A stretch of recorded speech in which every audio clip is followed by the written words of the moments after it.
പാല 12 മൈലിലുള്ള നഗരസഭയുടെ കുമാരനാശാൻ ചിൽഡ്രൻസ് പാർക്കിലേക്ക് കടന്നാൽ ആദ്യം കാണുന്നത് നിറങ്ങൾ കൊണ്ട് പുഞ്ചിരിക്കുന്ന ചുവരുകളാണ്. ചുറ്റുമതിലിലും പഴയ കിണറിന്റെ മതിലിലുമെല്ലാം ജീവൻ തുടിക്കുന്ന പോലെ നിൽക്കുന്ന കാർട്ടൂൺ കഥാപാത്രങ്ങൾ. അവ കുട്ടികളെ കൈവീശി വിളിക്കുന്നത് പോലെ തോന്നും. ആ ചിത്രങ്ങൾക്ക് പിന്നിൽ കിടങ്ങൂർ പാതുവ സ്വദേശികളായ രതീഷ് പാതുവ, PC രതീഷ് എന്നീ 2 കലാകാരന്മാരുടെ കൈകളാണ്. ഒരു കുട്ടി പാർക്കിലേക്ക് കയറുമ്പോൾ അവന്റെ കണ്ണുകൾ അത്ഭുത കാഴ്ച കണ്ട് വലുതാകും.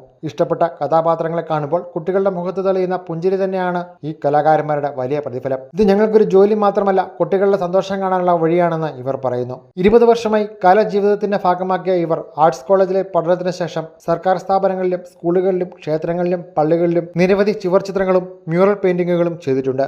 എന്നാൽ പാർക്കിലെ ഈ ചിത്രങ്ങൾ അവർക്കൊരു പ്രത്യേക അനുഭവമാണ്. കാരണം ഇവിടെ അവരുടെ ചിത്രങ്ങൾ ദിവസവും കുട്ടികളുടെ കളിയിലും ചിരിയിലും പങ്കുചേരുന്നു. സന്ധ്യാസമയത്ത് പാർക്കിൽ കുട്ടികളുടെ ശബ്ദങ്ങൾ നിറയുമ്പോൾ ചുവരുകളിൽ നിന്നുള്ള കാർട്ടൂൺ കഥാപാത്രങ്ങളും ആ സന്തോഷത്തിൽ പങ്കുചേരുന്നത് പോലെ തോന്നും. നിറങ്ങളും കലയും ചേർന്ന ഈ ചെറിയ ലോകം പാലായിലെ കുട്ടികൾക്ക് ഒരു സ്വപ്ന ലോകമായി മാറിയിരിക്കുകയാണ്. ന്യൂസ് ബ്യൂറോ, പാല.